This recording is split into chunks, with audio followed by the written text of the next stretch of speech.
What's up, everybody, and welcome to another episode of Scouting the Fins right here on the Three Period Podcast Network, also part of the 5 Reasons Sports Network.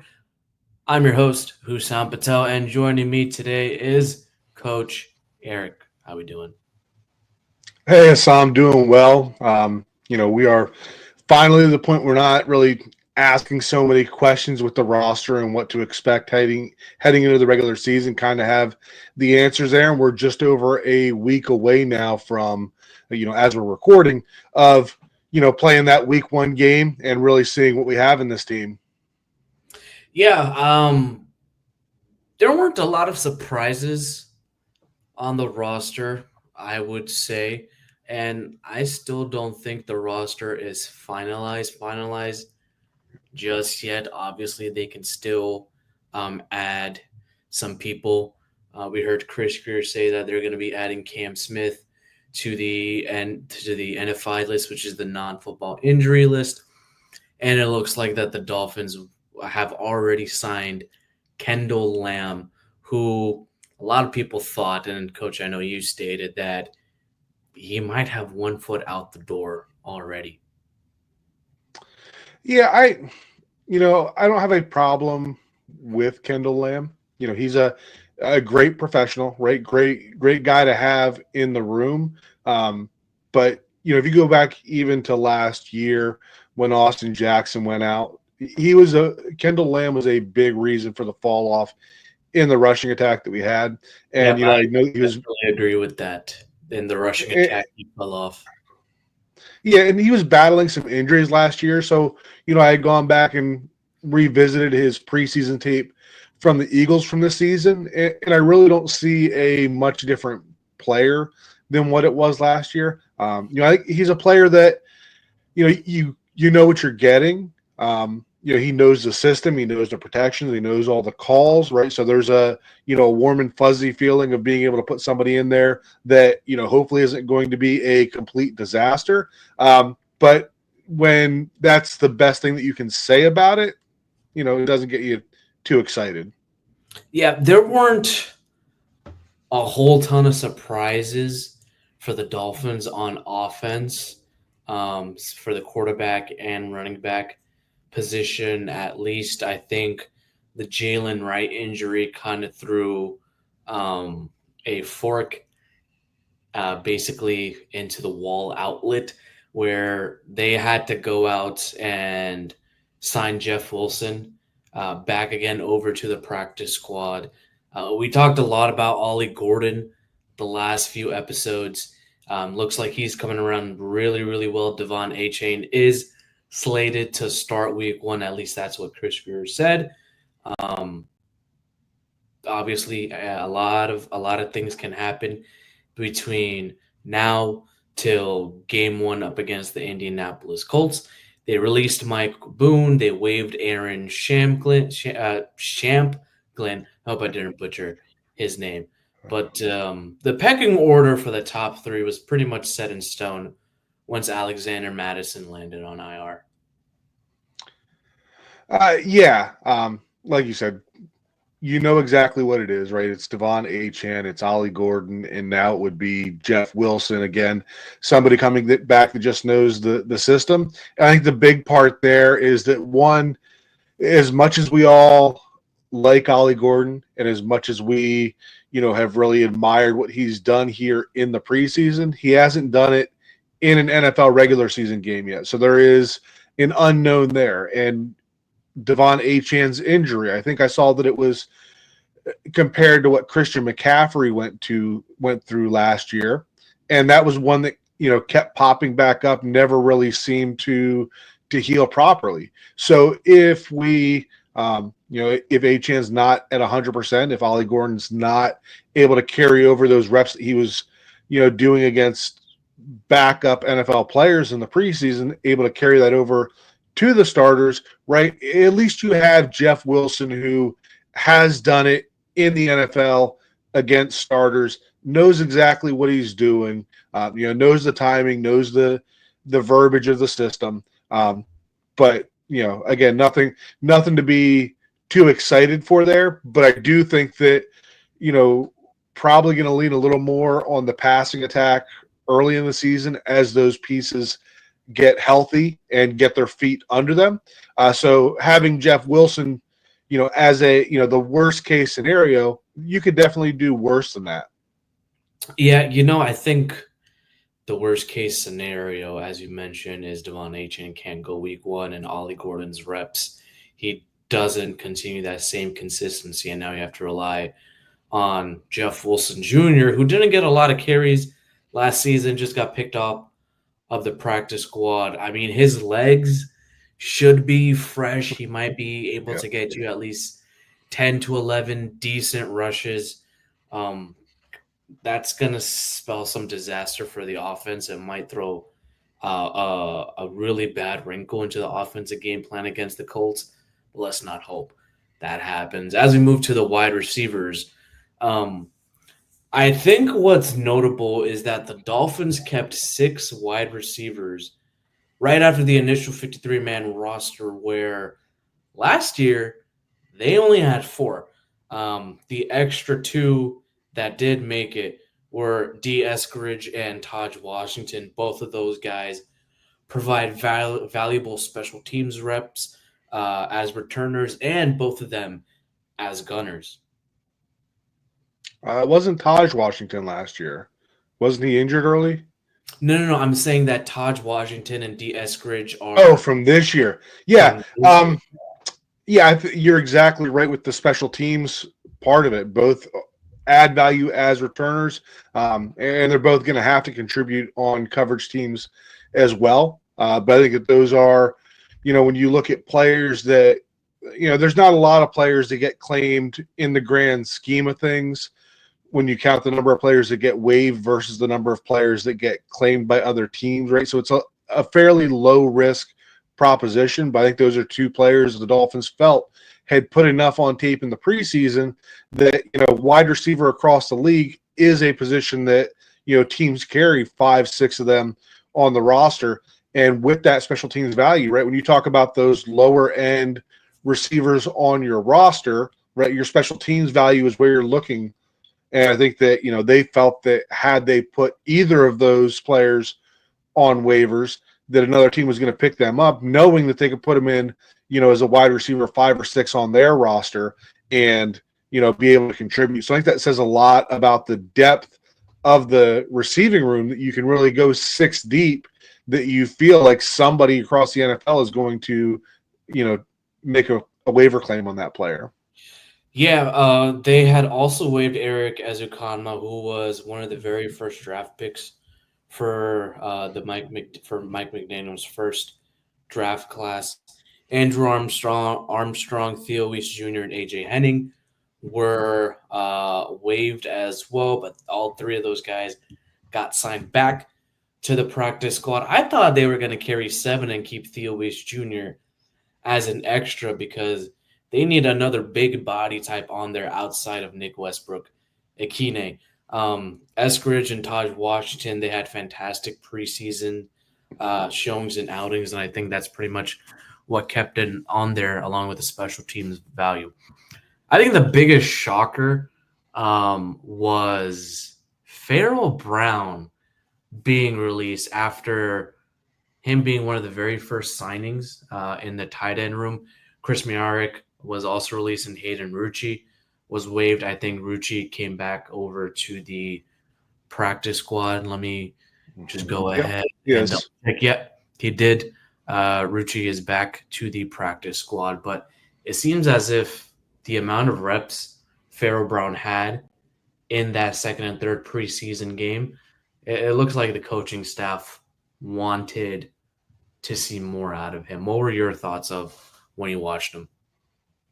Yeah, so, I wasn't as high on Pharaoh Brown as a lot of people were. It seemed like a lot of people felt like he was going to come in and just be one of the better blocking tight ends in the league, just not somebody that contributed in the receiving. I wasn't as high on him, so I still felt like, in a competition that Julian Hill would stand a good chance of coming out ahead. But I did expect Pharaoh Brown to stick around as that Y tight end number 2, essentially replacing the Durham Smythe type role. So that was a bit surprising that he was cut. And not only that he was cut, that there is no other wide tight end on the 53-man roster. They have the ability to elevate those practice squad players up to 3 times. So Hayden Rucci is one that I would pay attention to as being somebody I would, at this point, based on what's on the roster, I would expect to see him promoted to the active roster for week 1 through 3 if they don't add anybody else. But I think that Hayden Rucci also had some good stuff in preseason. And when you look at the poor performance that we got out of Durham Smythe last year, maybe the team felt that running it back with Julian Hill and having Hayden Rucci replace that Durham Smythe role is enough. But there's also some concern with the F tight end side of it. That was the Jonnu Smith role. And there we have no clue what you're getting out of Darren Waller. Tanner Connor is athletic, and I guess that he knows the playbook in the sense that it seems like he is the number 2 when Alec Ingold is unavailable, but he really hasn't put together any production. And then you got Dulcich that they added that doesn't even know the playbook yet. So I think for me, I think we kind of know what we have going into the season with the Y tight end side of it, knowing what we got out of Julian Hill. Even though many people didn't like that, I think that we'll get close to Durham Smythe with Hayden Rucci, but I have no idea what to expect from the production out of the F tight end position. Yeah, as we move on to the offensive line, the starting 5 obviously was going to be Paul Savanaya, Aaron Brewer, James Daniel, and Austin Jackson. You have Larry Borum, who primarily plays the right tackle and left tackle position. You have a swing tackle / guard in Keon Smith and a swing guard / center in Daniel Brunskill. Liam Eichenberg was moved to the reserve. Physically unable to perform list, Andrew Meyer was put on IR with a designation to return. A lot of releases on the offensive line, and one release on the offensive line, which was Jackson Carman, and a lot of waves for rookie pick in Ryan Hayes, UDFA, and Mason Brooks, Jalen McKenzie, Josh Preby. They waived Baron Matos, who was their international player. And the surprise wave was Addison West. There was a stat I saw and I put out there on Twitter that Addison West was the top offensive lineman in preseason for the amount of snaps that he had that did not allow a pressure, which was 68. And within 2 minutes when I tweeted that, he was waived. So I was like, oh, looks like they didn't take that into his evaluation and criteria. I don't think there was a lot of surprises there. I felt like they might.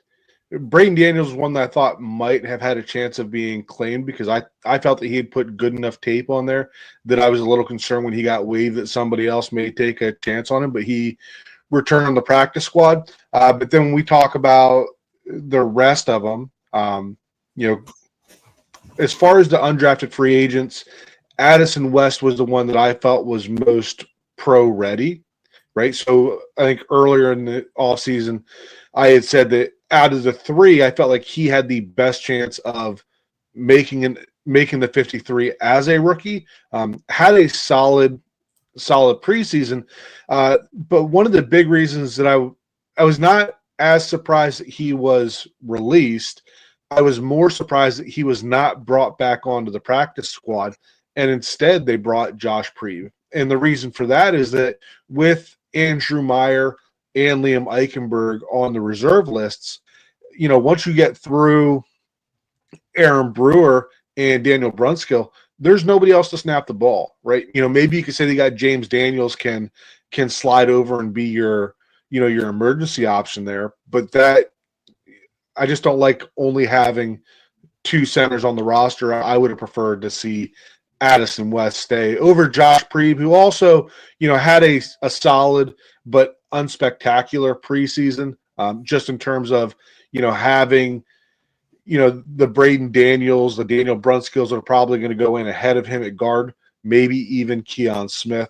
I would have kept Addison West over Josh Prebe for the practice squad. Yeah, as we finish off the offensive line and the offense overall, Chris Grier did say that they were a little light in the offensive line room with just 8 offensive linemen. Now they have Kendall Lamb, so they'll most likely have 9 offensive linemen on the roster. I think they had to cut Jordan Colbert, which we'll talk about on the defense um, overall. But Kendall Lamb provides some decent enough depth. Run game, not so sure. God forbid. Hopefully not. Austin Jackson does not go out with an injury and the offensive line stays healthy. Please, football gods, please make Right. sure the offensive line stays healthy. All right, we're going to go to break and we will talk about the defense shortly.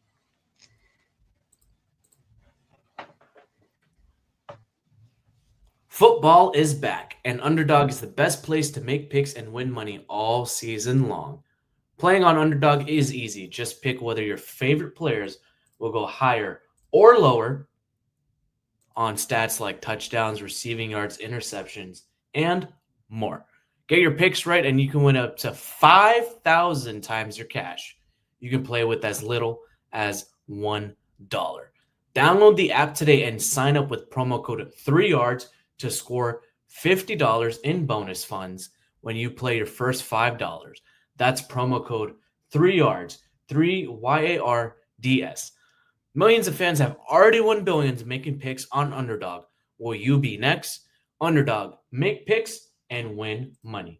18 plus, 21 plus in Massachusetts and Arizona, 19 plus in Colorado for some games, 19 plus in Alabama, New England, and present in a state where Underdog Fantasy operates. Terms apply. Void in Colorado. Concerned with your play, call 1-800-GAMBLER or visit www.ncpgambling.org. In Arizona, call 1-800-NEXT-STEP, 1-800-639-8783, or text NEXT-STEP to 53342. In New York, call the 24/7 Hope line at 1-877-8-HOPE NY or text Hope NY to 467-369. Must be 18 plus.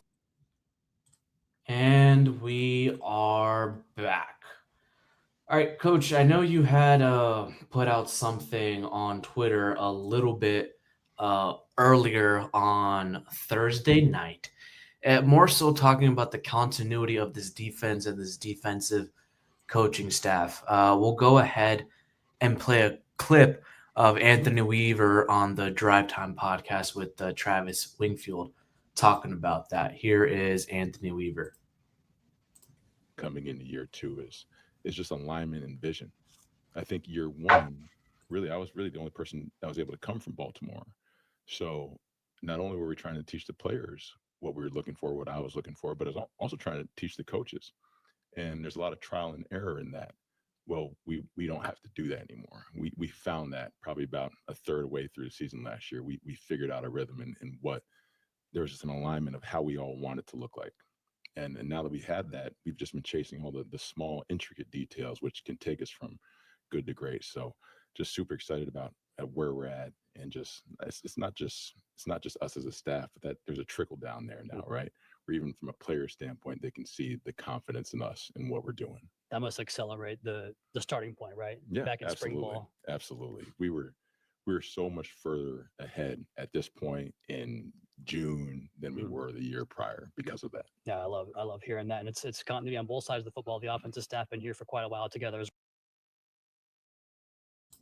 All right. Thank you, Coach Weaver and Travis Wingfield, for that informational on that. However, even though the coaching staff has stayed the same, the defensive players have not. It's been a complete 180 of the defensive roster, from the defensive line to the linebacker group to a brand new and young secondary coach. Do you have some reservations about this defense heading into week 1 up against the Indianapolis Colts?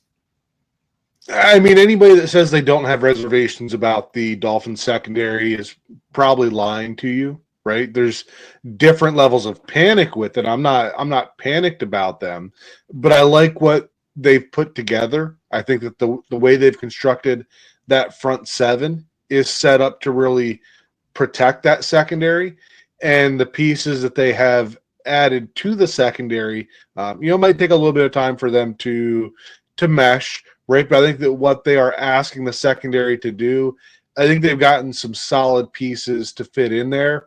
And, I think that overall, I think that this defense has a chance to be pretty good this season. Yeah, let's talk about the main talking point, which is the secondary. With the trade for Minkah Fitzpatrick, it seems as if Chris Grier was obviously stoked. He was the big signing this free agency. He said that getting Minkah and having him added to the group was huge for the Dolphins. He's a young player. He's a growing player. He's still an ascending player. He said that Cam Smith would be going on the NFI list. A lot of young corners in there. Rookie Jason Marshall Jr., it sounds like they're very, very excited about. And, for him to get the starting nickel role, it sounds like they're confident on them because it's not just about how he plays, but also about the right mentality. Like, yeah, he's there taking on guys, blitzing, tackling, and it's more so about the willingness and the fearlessness he has. And he said that during joint practices, the coaches and the football ops crew was talking about how they were pushing him to be very physical. So he said that he has a lot of confidence in Jason Marshall Jr. to do it.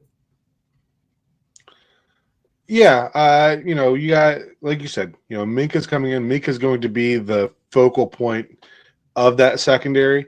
I think that we've seen some good stuff out of Ife Melifonwu in the preseason as well. Wish we could have seen something out of Ashton Davis, but sounds like he's pretty close to being, a full go. Jason Marshall Jr. is another one that we don't know what we're going to get. Like, we've seen some really good stuff from him in the slot, right? But when the bullets are live and we're going against ones, we don't know what we're going to get there. I think that was a big reason that they put in the claim for Juju Brents is that, I think that could be a very similar role that he's able to play. I think that, Juju Brents is a bigger, more physical cornerback. And I think that's what they're asking Jason Marshall Jr. to do in that slot position. I think that's why they went that way over a Mike Hilton. I think that's the vision they're moving towards. And I think that Juju Brents gives you a player that, maybe doesn't have great NFL tape and has some injury history of his own, but he gives you a player that can do some of the things that Jason Marshall Jr. is being asked to do. So if Marshall is not ready to do it when we get to week one and do it against, the ones or the Colts, then you have somebody you kind of throw in there. And I think that, the way they've constructed that role, I think is one that would be easy for a newcomer to transition into when we look at, Jason Marshall Jr. not playing slot corner until partway through camp and then there's a rookie. I think the package for that is probably favorable to being able to bring somebody in new. But I think the big thing for me with the secondary is that, everybody was worried about the names in the secondary, specifically the corners as we headed into camp. But if we had gone into camp and we had Rasul Douglas and we had Jack Jones, then I don't think that we'd have nearly the concerns that we've heard. And, obviously thinks getting them as late as we did, but I think that those two players kind of give you clarity on where the floor of the cornerback room is. Yeah, all of those guys have the ability to blitz, and it's a bigger cornerback room than years prior. It's a more physical and much younger. You're talking about Jack Jones. He's only, 26? Juju Brents is 23. Jason Marshall Jr. is 21. Rasul Douglas is the veteran. I don't expect Rasul Douglas to get a lot of playing time just yet, but I do think he'll be there on key downs and third downs. I think Rasul Douglas, Jason Marshall Jr., and Juju Brents, they all are pretty much interchangeable. with the potential to play Rasul Douglas a little bit deeper in that third safety position. Speaking of safeties, we haven't seen a lot out of Dante Trader Jr. just yet. There's some indication of him potentially going on IR. Ashton Davis practiced on Thursday, so he seems like he'll be getting closer to starting week one. Minka Fitzpatrick, obviously, we know he's the starter. He's the leader on that. I was surprised Jordan Colbert actually made the roster, but then they went ahead and cut him to make some space for Kendall Lamb. So the 53-man roster was not the actual potential starting week one 53-man roster. And look, this roster is going to change from week 1 to week 8 to week 16. You know, things happen, injuries happen, trades happen. You never know what's going to happen throughout the season. So it's not necessarily finalized. All right, as we move on to the linebackers, Coach, you had alluded to KJ Britt's role on special teams. Can you go ahead and talk about that and why he pretty much made it over and they had to basically waive Channing Tindall, who was the first pick of Mike McDaniel's first ever draft class? Yeah, I mean, we talk about the linebackers. I think that, the 4 linebackers were pretty much a given, but, KJ Britt is more of that a Landon Roberts type linebacker in the sense that he is limited, right? He can only do certain things well, but where he really stood out for me with these, the dynamic kickoffs, I think that you can position players on the kickoff team a little better with your directional kicking. And KJ Britt is a player, we used to talk about the old wedge busters, the guys that would just fly down there and, run through the wall of humanity to try to blow it up. That's what I see with him running down the field. Like, he is just running through blocks, typically the first or second guy that you're seeing getting to that returner. So I think that, even though we may not see a ton of him on the field on defense, right? Maybe more short yardage or goal line type situations. I think that he's still got a good chance of making a big impact on this roster, especially on the kickoff team, and probably going to see him on the punt coverage teams as well.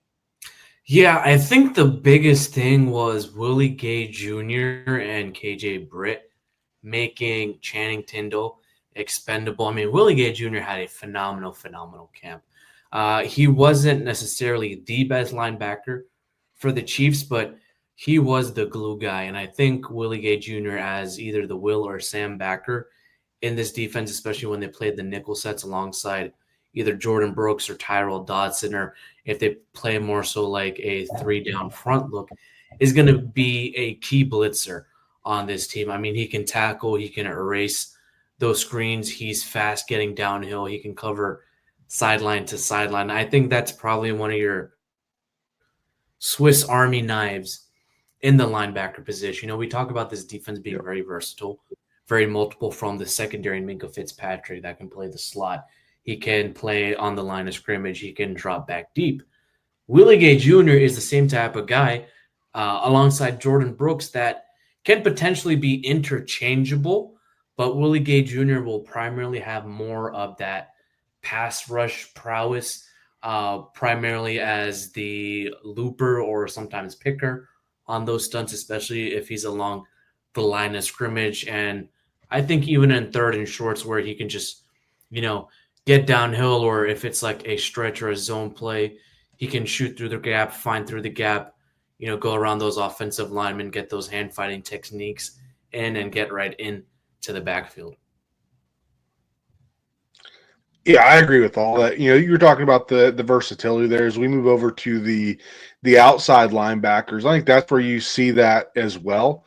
You've obviously got the starters in Jalen Phillips and Bradley Chubb, and then Chop Robinson is going to be more of your pass rush specialist, but he's got, he showed the ability last year to be able to be a 3-down player. But one of the things that I had noticed was, it seems like Anthony Weaver and even coordinators before have kind of tried to play Jalen Phillips in a stand-up role at times. And that's something that when you look at all of the edge players that were cut, you really didn't have anybody that did that. But I did notice that, the newcomer Matthew Judon in that third preseason game, he was used in that stand-up role. So I think that he was more of a, maybe getting some of those early down run reps out of the way, but also a player that allows you to keep whatever that package is that has Phillips standing up. I think that Judon allows you to be able to keep some of that in there should Jalen Phillips miss time again.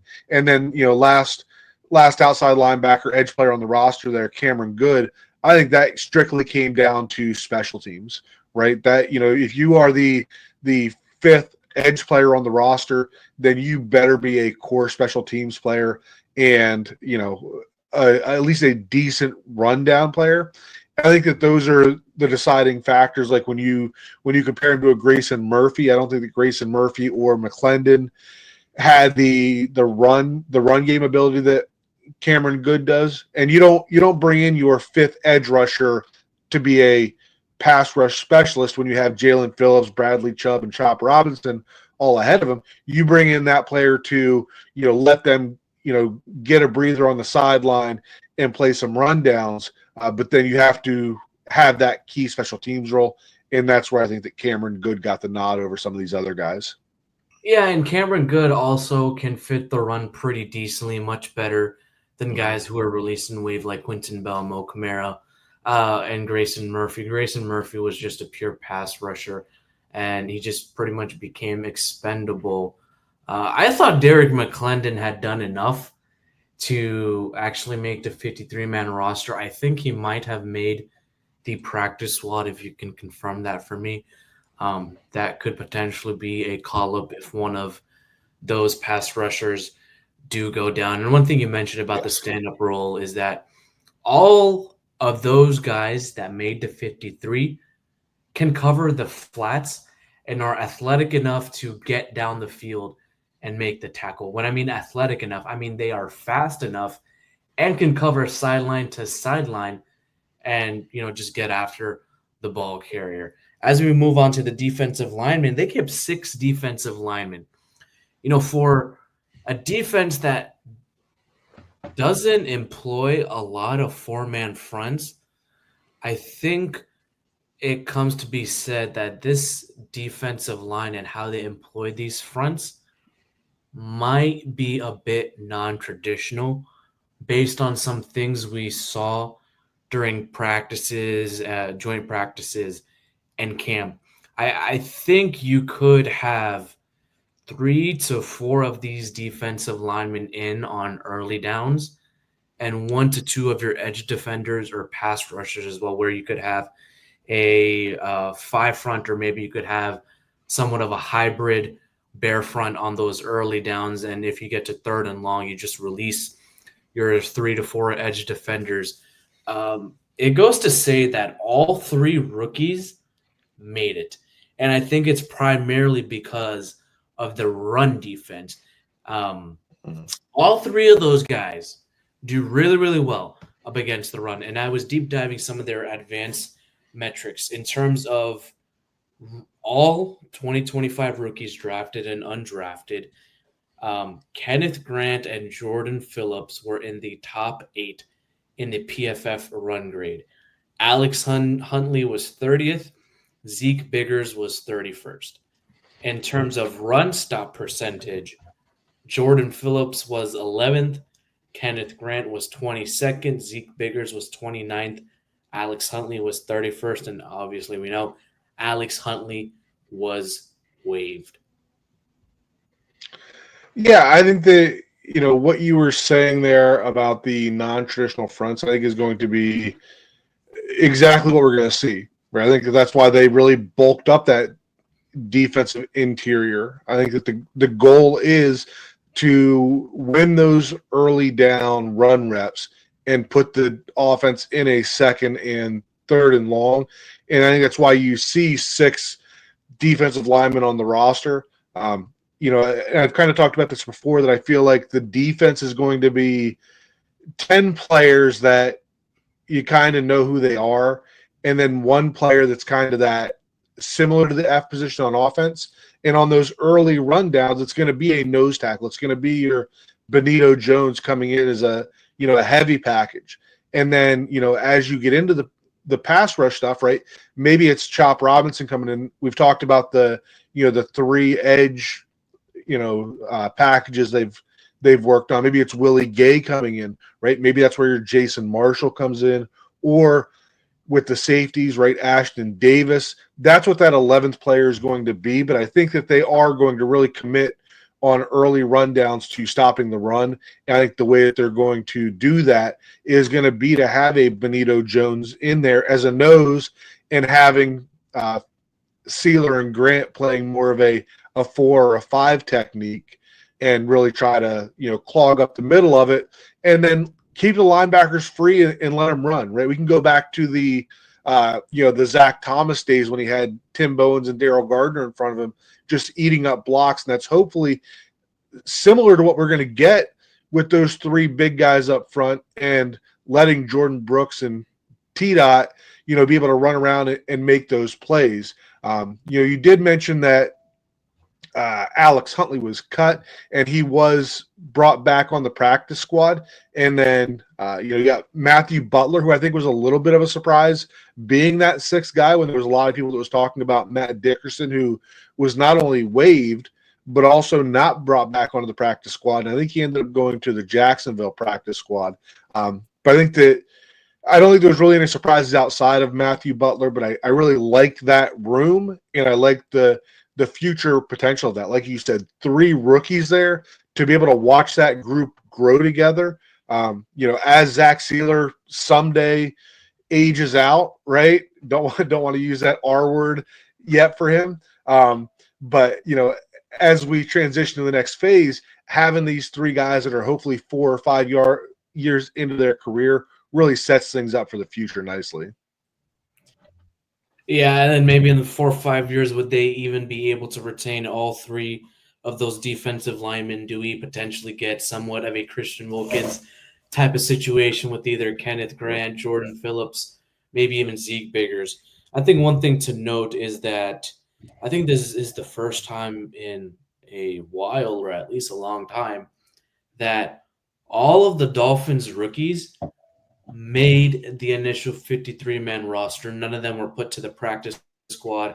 None of them were also waived. And I think that speaks to the quality of players they selected, not on the field, but also on the field. I mean, we did this entire series, and I just did a specific podcast on these rookies where their play on the field was good. Specifically, Ollie Gordon and Jason Marshall Jr. But even the 3 defensive linemen, like you could see, even up against these backups, they were giving maximum effort. They wanted it to be shown, like, hey, even though we might potentially be starters, we still need to bring that same energies, that same focus on the field. But it's more so off the field where what they asked them to do, they're doing it. They pushed Jason Marshall Jr. to be able to play in the slot. They pushed Ollie Gordon to lose a little bit of weight, at least 10 pounds, from what Chris Grier said in his press conference. And he did just that. Ollie also needed some more practice and pass pro reps.